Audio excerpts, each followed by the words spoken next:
Thank you vena and good morning everybody. नमस्कार दोस्तों, मेरा नाम अतुल और मैं एक शराबी हूँ। Alcoholics Anonymous come to as page 43 last paragraph. और कल हमने पढ़ा कि परंपराओं में, ट्रेडिशंस में कितनी शक्ति है और कितना अनिवार्य है ये परंपराएं हम सबको एकजुट रखने के लिए और जोड़ के रखने। और ये आश्वासन मिलता है, और खासतौर इस कन्वेंशन से 1955 की सेंट लुइस की कन्वेंशन से जब परंपराओं के बारे में बात हुई तो ये आश्वासन मिलता है एक आम ए के सदस्य को कि अगर परंपरा अपनी जगह पे सटीक है और मैं परंपराओं का अमन करता हूं तो मैं सुरक्षित हूँ। ए मेरे लिए सुरक्षित है और मेरी रिकवरी सुरक्षित है। और जितने जरूरी ये 12 कदम है उतने ही जरूरी 12 परंपराएं। इस विचारधारा के साथ हमने कल का पैराग्राफ पढ़ा था और आज मैं पेज 43 के लास्ट पैराग्राफ पे आ रहा हूँ। और ये जो चरित्र है मिस्टर ग्रासरूट्स का, वो अभी आगे बोल रहेगा कि I watched as the big hall of the Kyle auditorium filled up.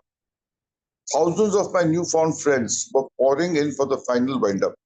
अब कन्वेंशन का जब समापन हो रहा था, फाइनल वाइंड अप हो रहा था, उस टाइम पे लगभग सभी जो मेंबर वहां उपस्थित थे वो सब उस सेशन को अटेंड करना चाहते थे, उसमें शामिल होना चाहते थे। तो ऑडिटोरियम जो था वो भरने लगा।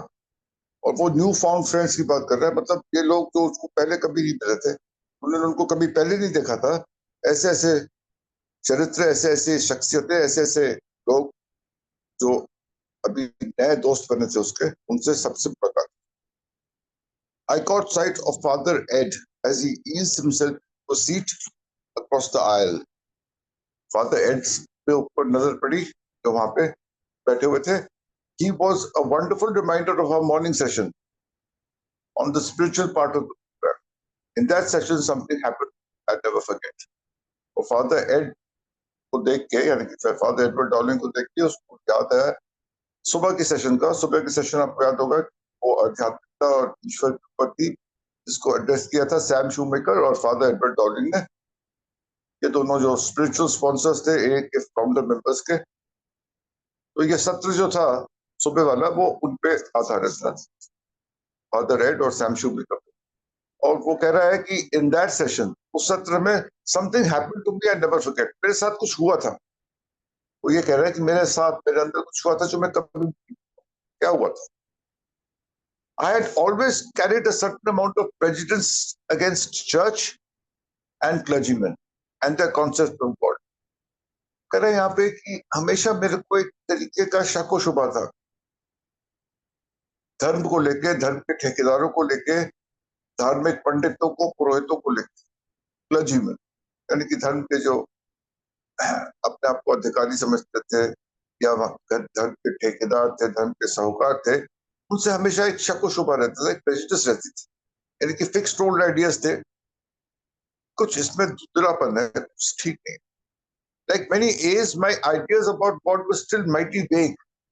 ईश्वर के प्रति मेरे जो दृष्टिकोण था वो बहुत धुंधला था, वेग था, स्पष्ट नहीं था, कोई स्पष्टता नहीं थी, एक वेगनेस थी। जो चीज स्पष्ट नहीं होती है, क्लियर नहीं होती है, वो वेग होती है। यहाँ पे कह रहा है स्पष्टता नहीं थी, धुंधलापन था ईश्वर को लेके, ईश्वर के अस्तित्व को लेके और ईश्वर के होने न होने को लेके एक बहुत धुंधला सा समा था। But as these two spoke, it had loomed upon me. जैसे जैसे लोगों ने बात करी, कौन थे वो? सैम शूमेकर और father Edward Dowling, as we see them on the frame right now. जैसे जैसे ये बोले, it had loomed upon me. देखो बिल डब्ल्यू के शब्दों का चयन देखें आप। लूम, लूम का मतलब कि धीरे धीरे कोई चीज छा जाती है हमारे ऊपर। खतरे के बादल लूम कर गए, खतरे के बादल है वो लूम धीरे धीरे छा गए। यहाँ पे लूम्ड का वर्ड यूज किया बिल डब्ल्यू, यानी कि धीरे धीरे होते होते हुआ है, एकदम से नहीं हुआ, कोई चीज छाया हुआ है और अभी भी स्पष्टता नहीं है, बस एक चीज छाई हुई है, क्या होने वाला पता नहीं है। लूमिंग डेंजर, लूमिंग आइडियाज, यहाँ पे लूम्ड that most of A's spiritual principles had come to us through clergymen. ए के जो आध्यात्मिक सिद्धांत थे हमको कहां से मिले? धार्मिक लोगों से। Without clergymen, A could never have started in the first place. सिर्फ सही बात है. अगर इन धर्म के शख्सियतों की भूमिका नहीं होती, अहम भूमिका रहेगी, ए शायद कभी शुरू ही नहीं होता. ए के इतिहास में हम जाके देखेंगे तो ए के इतिहास में एक स्थापना में धार्मिक लोगों का कितना योगदान था, हमने इसके बारे में पढ़ा है. और अगर एक एक करके हम नाम लेंगे तो कई लोग थे ऐसे तो धर्म से सबसे और धार्मिक चीजों से संबंधित थे जिन्होंने हमको ये दिया. और अब शुरू करेंगे सैम शूमेकर से, जिन्होंने ऑक्सफोर्ड ग्रुप के अंतर्गत शराबियों को सहारा दिया. फादर एडवर्ड डॉलिंग जो खुद सामने से आए और उन्होंने माले ऊपर अपना हाथ रखा. ऐसे कई शख्स ए के इतिहास में जिनकी वजह से आज ए है जो वो है. While I had been nursing my grudges against religion, Father Ed and Dr. Sam had been going all out for us. यहाँ मैं अपने शको शुबा जाहिर कर रहा हूँ. ग्रजेस है मेरी कुछ शिकायतें हैं धर्म के ठेकेदारों से, ईश्वर से. मैं उनको पाल रहा हूँ, नर्सिंग देम, यानी कि उनको लेके मैं बैठा हुआ हूँ, उनको सहारा रहा हूँ, पाल रहा हूँ. और वहां फादर एड और सैम शूमेकर फरसत प्रयास कर रहे हैं मेरी जान बचाने. This was a brand new revelation. ये एक नया पर्दाफाश हो गया. Suddenly I realized that it was high time I began to love them even as they had loved me and the rest of me. अब मेरे को इस बात का एहसास हुआ. ब्रांड न्यू रेवलेशन, बिल्कुल नया चीज थी मेरे लिए. Suddenly I realized that it was high time I began to love them. अब तो समय आ गया कि मैं भी इनसे प्यार करूंगा, क्योंकि शुरुआत से ही मेरे साथ प्यार करते थे और मेरे जैसे शराबियों के साथ. तो मेरा भी बनता है कि मैं भी इनके प्रति स्नेह दिखाऊं. When I knew that I could now do this, I commenced to feel warm, clear through. जब मुझे पता चला कि अब मैं ऐसा कर सकता हूँ, एक गर्माहट का एहसास हुआ, एक अपनेपन का, एक स्नेह का वो एहसास आना शुरू. The conviction spread in me that love is a mighty personal thing. Then came the feeling that maybe my creator really did know me and loved me.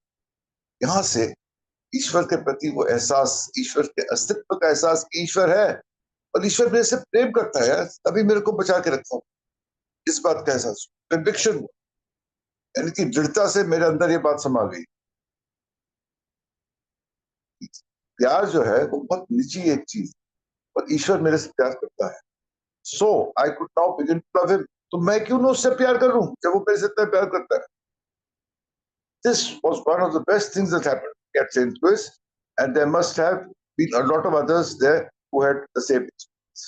Mr. Grassroots से आपने कह रहा है, ये मेरे साथ हुआ, ये जज्बा मेरे अंदर समाया, और बहुत से मेंबर होंगे और अल्कोहलिक्स एनोनिमस के जो उस टाइम उपस्थित थे इस सम्मेलन में, इस कन्वेंशन में, जिनके साथ ऐसा ही एक एहसास जागृत. Our last meeting finally began, and it opened with a silence that was charged with confident hope and faith. Final last meeting, यानी कि जो अंतिम चरण था कन्वेंशन का, वो उसकी शुरुआत हुई और एक सन्नाटा आया, और लेकिन उस सन्नाटे में एक आशा थी और एक आस्था थी. We knew that ours was a fellowship of the Spirit and the grace of God was there. अब इस बात का एहसास कि हमारी जो फेलोशिप है, उसका जो जज्बा है, उसमें एक फेलोशिप ऑफ द स्पिरिट, यानी उसमें ईश्वर का अस्तित्व है, अध्यात्मता का चरण है उसमें, और ईश्वर की कृपा, ग्रेस ऑफ गॉड बोलते हैं हमारे ऊपर, ईश्वर की कृपा स्ट्राइक कर, इस बात का एहसास. Although these are only words in the mouth of our created character, Mr. Grassroots, ये शब्द जो है ये काल्पनिक मिस्टर ग्रासूस जो है कॉम्पोजिट कैरेक्टर, एक काल्पनिक चरित्र उसका, उसके अंदर ये, उसके मुंह में ये शब्द डाले गए हैं. वो ये कह रहा है डब्ल्यू, they do represent, लेकिन वो प्रतिनिधित्व करते हैं उस जज्बे का और उस सच्चाई का, the spirit and the truth that lived in the heart, जो हमारे दिलों में था उस टाइम पर उपस्थित जितने भी ए के मेंबर थे, उनके अंदर जो जज्बा था, जो सच्चाई थी, उनके दिलों में जो बसी हुई थी, उसका प्रतिनिधित्व करते हैं ये जो शब्द हमने पढ़े. At the St. Louis Convention that moved toward this culmination, यानी कि समाप्ति की ओर सेंट लुइस का कन्वेंशन जा रहा था उस टाइम पे, ये जज्बा और ये सच्चाइयां एक के हर एक सदस्य के दिल में बसी हुई।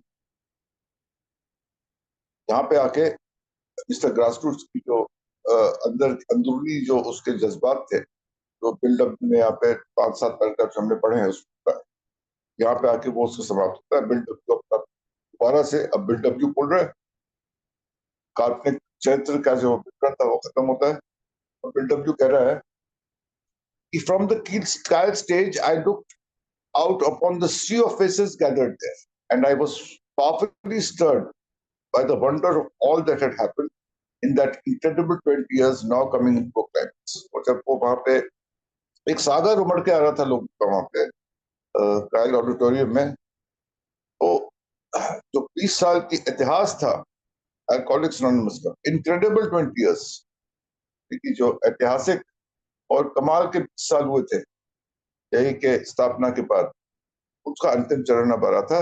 अब एक नया बुढ़ाव, एक नई घुमावट, नया मोड़ जो था वो एक इतिहास। Had this meeting been 100 times larger, it still could not have held all of A members and their families and friends. एक संख्याएं इतनी बढ़ गई थी जिस समय तक 1955 तक कि वो ये कह रहे हैं कि अगर ये 100 साल 100 गुना बड़ा भी होता कि ऑडिटोरियम इसमें ये कन्वेंशन हो रहा था, तब भी ए के सारे मेंबर और उनके परिवार इसमें समा नहीं पाते, इतनी संख्याएं बढ़। तो ए बहुत विख्यात हो गया था, बहुत विराट हो गया था 1955। Who could render an account of all the miseries that had once been ours, and who could estimate the release and joy that these last years had brought us? तो हमने पीड़ाएं अनुभव करी थी और उनसे जो हमको जान मिली थी, रिकवरी के रास्ते पे आए थे, और जो रिलीज एंड जॉय, जो खुशी, जो आनंद हमने महसूस किया था पिछले सालों में, कौन उसको who could render, कौन उसके बारे में लोग शब्द, who could possibly tell the vast consequences of what God's work through A had already set in motion, and who could penetrate the deeper mystery of our wholesale deliverance from slavery, a bondage to the most hopeless and fatal obsession, which for centuries had passed the minds and bodies of men and women like ourselves. सदियों से चली आ रही एक बीमारी, सदियों से चले आ रहा फेटल जानलेवा ऑब्सेशन, होपलेसनेस, बॉन्डेज, बंधन, स्लेवरी, गुलाम था मैं शराब। इन सबसे मैं बाहर निकल के आया, कौन सोच सकता था कि ऐसा होगा। और सदियों से चलने वाली एक समस्या का यहाँ पे अल्कोहलिज्म द्वारा भगवान ने एक समस्या का समाधान प्रदान किया है। वो ये कह रहा है यहाँ पे, कौन सोच सकता था कि ऐसा हो। It may be possible to find explanation of spiritual experiences such as ours, but I have often tried to explain my own and have succeeded only in giving the story of it. कोशिश करिए, हो सकता है कि जो इसका जो spiritual experience किसी का होता है तो वो उसको समझाने की कोशिश करता है और बहुत कोशिश करता है, लेकिन बिल्डब्ल्यू अपने स्पिरिचुअल एक्सपीरियंस के बारे में बात कर रहा है तो कह रहा है कि मैं सिर्फ सफल हुआ हूं उसकी कहानी सुनाने। एक्चुअली मेरे साथ हुआ क्या था मैं ठीक से किसी को नहीं बता पाया, सिर्फ उसकी कहानी सुना सकता। I know the feeling it gave me and the results it has brought. क्या हुआ उसके बाद वो पता है, वो स्पष्ट है।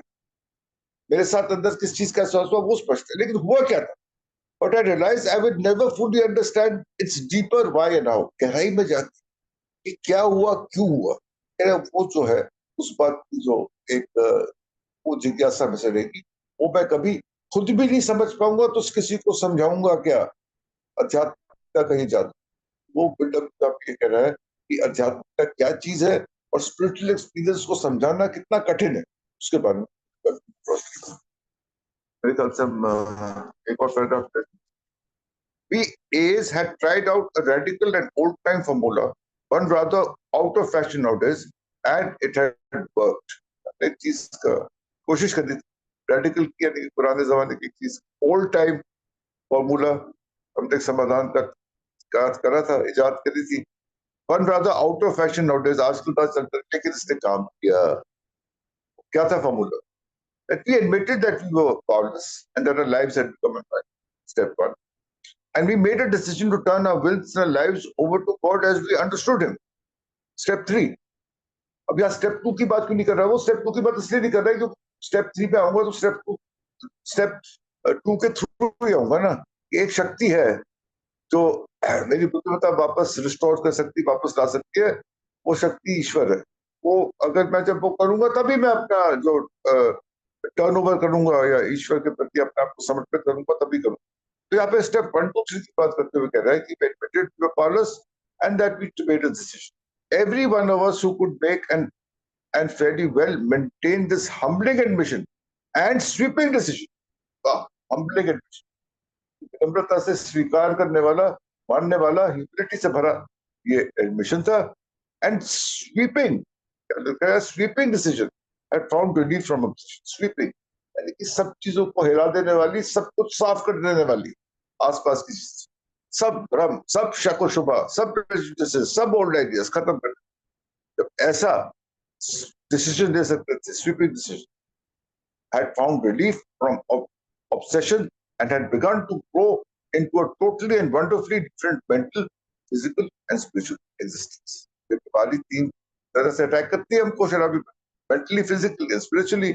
अब ये मेरा जो अस्तित्व है इन तीनों क्षेत्रों में, उसमें एक भारी बदलाव लाने के लिए ये प्रोग्राम था और ऑब्सेशन हट गया एंड हमने एक विकास करना शुरू किया। had begun to grow in a totally and wonderfully different, बदलाव है, डिफरेंस है मेरी मानसिकता में, मेरे शारीरिक अवस्था में और मेरी आध्यात्मिक, तीनों क्षेत्रों में बदलाव है। थैंक यू सुमेश, बड़ा अच्छा सुमेश ने यहाँ पे डाला है। Let's have a look at it.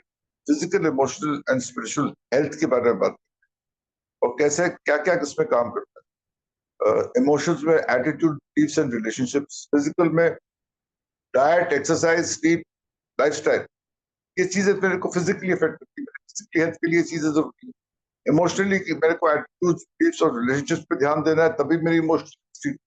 और स्पिरिचुअल हेल्थ के लिए मेरे को prayer and meditation most important, that my spiritual health. तीनों चीजें जो है वो मेरे, इन तीनों चीजों की हेल्थ पे फोकस कर, इन तीनों जगह मेरी अगर हेल्थ ठीक रहेगी तो मैं रिकवरी में रहूंगा, मैं सोकर रहूंगा, मैं शराब के पहले जहर रहूंगा, मैं जिंदा रहूंगा। तो so me to drink this right. यहाँ पे बहुत खूबसूरती से आज बिल डब्ल्यू ने यहाँ पे जो सार निकल के आ रहा था, तो उसको निकल के आया बाहर, कैसे कौन सा बदलाव आया कन्वेंशन अटेंड करने के बाद एक आम ए मेंबर में, उसकी यहाँ पे बहुत buildup. And stop over here and start from the fourth paragraph of page 45 tomorrow. Thank you, everybody. Make a note, Somesh, please.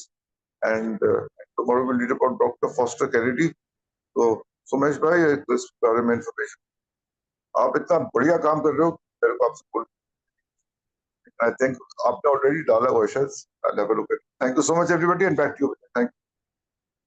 Thank you Atul ji, बहुत बढ़िया।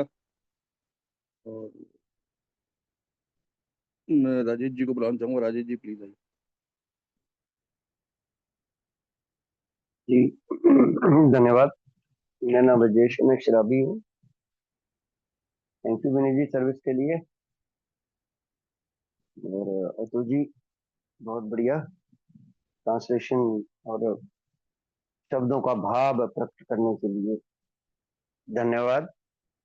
और सुमेश जी बढ़िया भाई, हर चीज का एक अर्थ होता है और वो प्रकट करना स्क्रीन पे, तीनों का बहुत बहुत धन्यवाद भाई।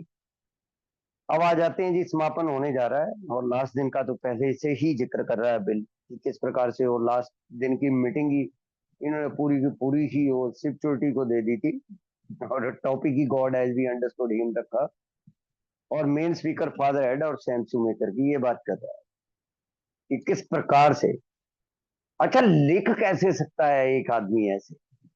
अब sentence I caught aside Father Head as he sees himself into the sea take out the M, मतलब वो दो लाइनें लगी हैं, कुर्सियां लगी हैं, साइड में कुर्सी है, एकदम नजर पड़ी, मतलब शब्द पता नहीं बीडब्ल्यू का क्या है यार, मतलब जबरदस्त। वो दोनों तरफ चेयर लगी हैं और सामने कोई बंदा बैठा है और एकदम उस पर नजर पड़ती है मतलब लिखने का भी यार स्टाइल, एक राइटर नहीं था लेकिन जबरदस्त है भाई।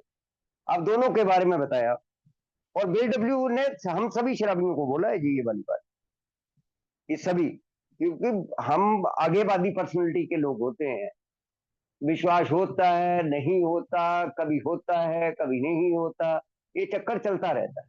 और बीडब्ल्यू ने डिस्क्राइब करा है यार, मतलब गॉड को तो उसने as a separate of universe, universal mind, creative intelligence, इस प्रकार के वर्ड निकाल के लाया था बीडब्ल्यू सीधा। और स्पेशल लाइन लिखी कि गॉड वो जीसस एक महान पुरुष के रूप में तो मैं देखता हूँ कि उनके उनकी जो शिक्षाएं थी या उनकी जो एजुकेशन थी या उनके जो बाकी काम थे वो तो बहुत काम आए मैनकाइंड के, मतलब इस दुनियादारी के बहुत काम आने वाली चीजें थी, लेकिन गॉड नहीं हो सकता। और गॉड पर्सनल किसी से कैसे हो सकता है भाई साहब? ऐसा कैसे हो सकता है कि किसी का गॉड किसी को किसी के बारे में बताए? हर एक बंदे का अपना है। तो ये जो चीज थी ना, ये चीज लास्ट तक बीडब्ल्यू को ले आई।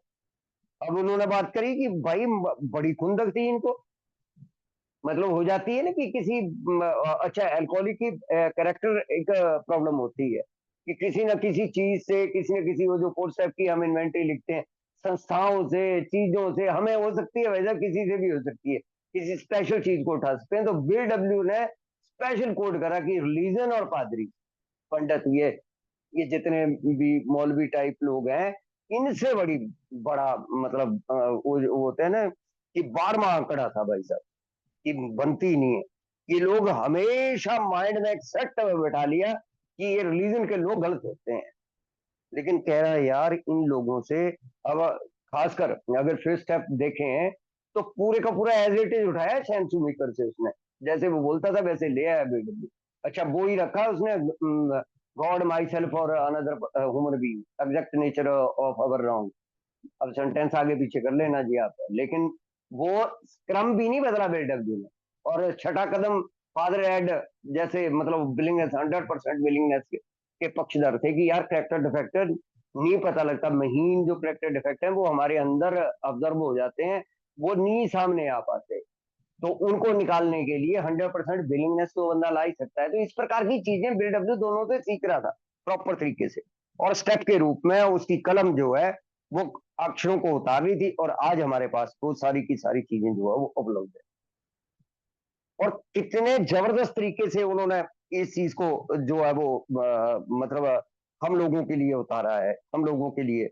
बीडब्ल्यू का बेसिकली क्या था कि वो डिप्रेशन में चले जाते थे बार बार, उनको जरूरत होती थी, इस प्रकार के लोगों की जरूरत होती थी। जब बिग बुक लिखने लगे थे तब भी वो 2 लेसन लिखे, पता नहीं वो पैसे पूसे मांगे, वो मेंबरों ने मना कर दिया, बाहर से भी पैसा नहीं आ पा रहा था। बस वो 2 लेसन लिखने के बाद उन्होंने कलम किताब कॉपी फेंक दी साइड में, अरे छोड़, ये पैसे पूसे देते नहीं है, कोई काम करता नहीं है, और सारे के सारे बाहर बने रहते हैं कि और इन रिलीजियस जो लोग थे इनको बहुत बड़ा रोल है बीडब्ल्यू के हाथ में दोबारा कलम देने के पीछे। ये बिग बुक भी कंप्लीट नहीं होनी थी भाई साहब, बार बार डिप्रेशन में जाना बीडब्ल्यू, बार बार इवन 1955 के बाद भी एक झटका लगा है उनको, पता नहीं 55 में या 56 में एक बार झटका लगा था, बहुत जबरदस्त झटका लगा था। उसके बाद ही उन्होंने वो जो आर्टिकल लिखा था नेक्स्ट फ्रंटियर इमोशनल सोबरिटी, उसके बाद उन्होंने शायद 57 या 55 के बाद जब भी वो लिखा तब, मतलब बिल का, तो उनको एक ऐसा सिचुअली माइंडेड लोग जो इतने साउंड और इतने ग्रोन अप थे, क्योंकि वो लाइन मेरे को बार बार याद आती है जो पीछे ही हम लोगों ने पढ़ी थी कि भाई कोई आदमी ऐसा कैसे हो सकता है कि किसी से घृणा ही नहीं, किसी की चुगली नहीं करता। फादर एडो के बारे में उन्होंने लिखा है, किसी के बारे में कभी भी कह रहे, ता उम्र जितनी दुनिया में मैं लोगों को जानता हूँ, बीडब्ल्यू के वर्ड है मेरे नहीं है, बीडब्ल्यू ने लिखा था कि ता उम्र जितने भी लोगों को मैं जानता हूँ उनमें से एक फादर एडी थे जिनका किसी के साथ कोई द्वेष नहीं है, किसी के साथ कोई निंदा नहीं, कोई बुराई नहीं, हर एक आदमी, मतलब वो जो संत फ्रांसिस प्रेयर का मिलता है ना हमें, उन्होंने खत्म कर दिया था भाई अपने अंदर के उस चीज को ना, कि वो उनके लिए तो सारे के सारे एक जैसे ही थे। इवन वो जो क्रिश्चियनिटी के 2 धड़े थे उनको कोई फर्क नहीं पड़ता था फादर एड को कि हमारे धड़े का है दूसरे धड़े का है। तो इस प्रकार से अब आता हूँ जी मैं नीचे के 2 पैराग्राफ, ये बड़े इंपॉर्टेंट है यार, ये जो सेकंड लास्ट पैराग्राफ और उससे पीछे का पैराग्राफ, ये पेज नंबर 163 किताब as will sees it, as will sees it में सबसे पहला पैराग्राफ लिया हुआ है इन्होंने। तो 163 में उन्होंने जैसे बिल्कुल उसी तरीके से उठाया है पैराग्राफ 163 में।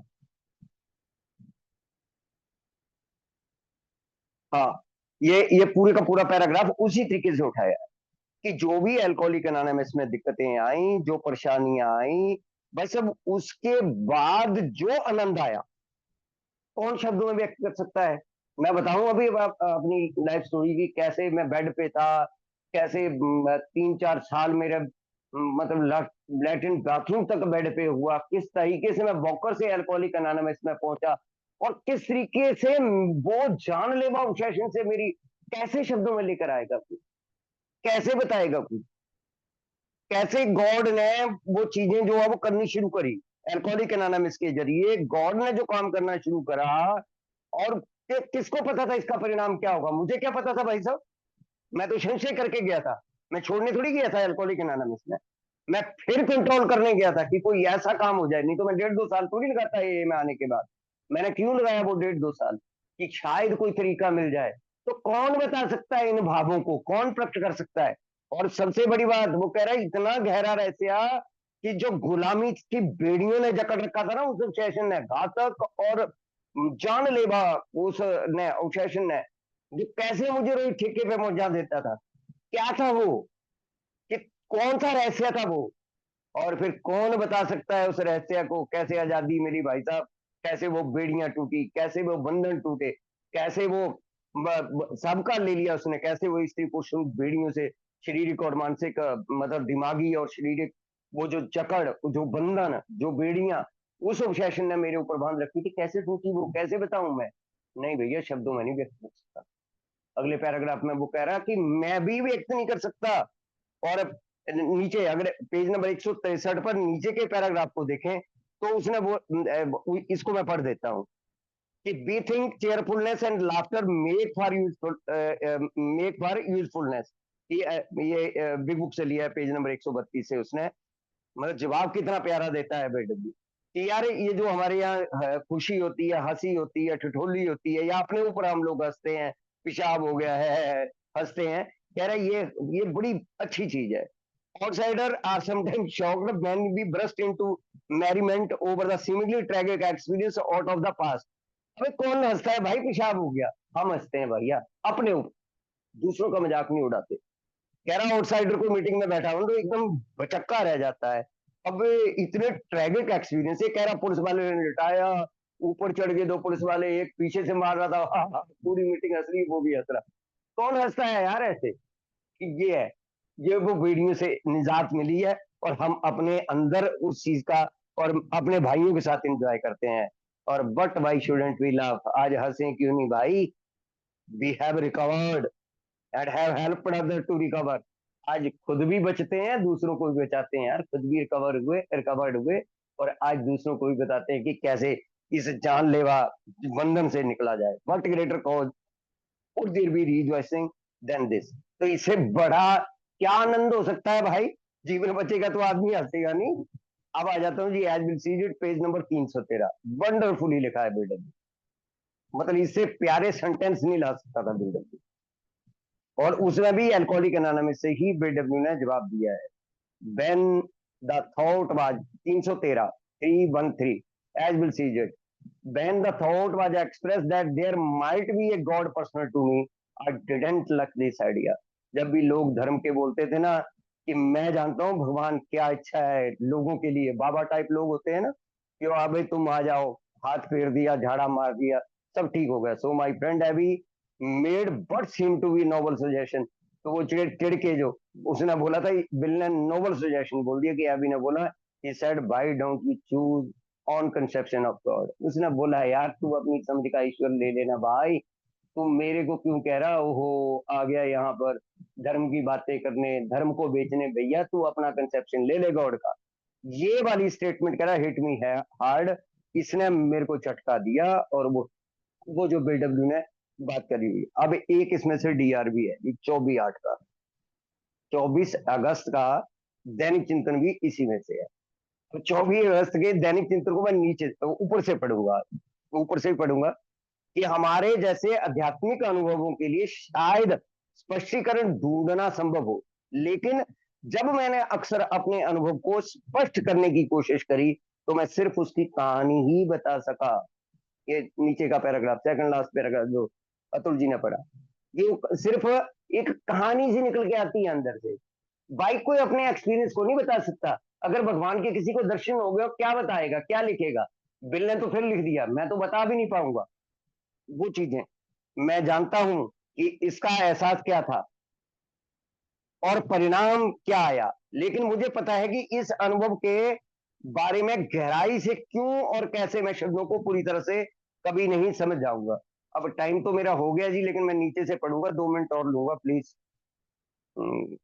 एक खुली एक ही मीटिंग में एक गहरा आध्यात्मिक अनुभव हुआ जिसके कारण मेरे मुंह से निकल गया कि मैं एक शराबी हूं।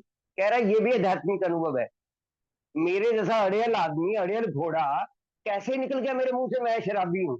जबकि कोई शराबी बोलता था मैं लड़ने को मरने को तैयार हो जाता, तू तेरे बाप की पीता हूं, तूने बोल कैसे दिए शब्द?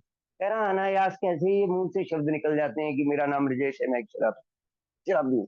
उस दिन से मैंने शराब नहीं पी है। ये भाई का एक्सपीरियंस है जिसने दैनिक चिंतन लिखा है। मैं आपको यह बता सकता हूं कि मेरे कबूल करने से पहले वो शायद क्या थे और उनका असर मुझ पर क्या पड़ा, लेकिन सब क्यों हुआ मुझे नहीं पता। मेरा यह विश्वास है कि मुझसे बड़ी एक शक्ति ने मुझे रोग मुक्त होने के लिए चुना, लेकिन मुझे पता नहीं क्यों चुना। जो मुझे अभी तक पता नहीं है उसके बारे में मैं चिंता करने की और सोचने की कोशिश नहीं करता हूं। उसकी बजाय मैं यह विश्वास करता हूं कि अगर मैं इन कदमों पर काम करता हूं तो अपने जीवन के एक सिद्धांतों का अगर मैं अभ्यास करता हूं और अपनी कहानी को शेयर करता हूं, तब मुझे गहरी और परिपक्व आध्यात्मिकता की और प्रेम से मार्गदर्शित किया जाएगा। कह रहा ये चीजें मेरे को मिलती हैं और जहां से बातें खुलकर सामने आएगी, फिलहाल मेरे लिए यह एक तोहफा है और मैं इस पर भरोसा करूं, कदमों पर काम करूं और दूसरों की मदद करूं। इसने बता दिया कि मायने क्या है, किस तरीके से जब ये शब्द निकलते हैं तभी मेरी आध्यात्मिक जागरूकता हो जाती है और धीरे धीरे चीजें प्रकट होती है। मुझे नहीं पता क्या होता है, मुझे नहीं पता क्यों होता है, मुझे नहीं पता मुझे क्यों चुना गया, मुझे नहीं पता भगवान ने मुझे क्यों बचाया गया, लेकिन मेरे को एक विश्वास हो जाता है, केम टू बिलीव, कि एक पावर ने मेरी सैनिटी रिस्टोर कर देगा। नहीं, मेरी सैनिटी रिस्टोर कर दी है। नहीं तो अगर सैनिटी रिस्टोर नहीं होगी तो बंदा ठेके पे मिलेगा। धन्यवाद जी, thank you so much. Thank you Rajesh ji, बहुत बढ़िया, वंडरफुल अतुल जी और राजेश जी।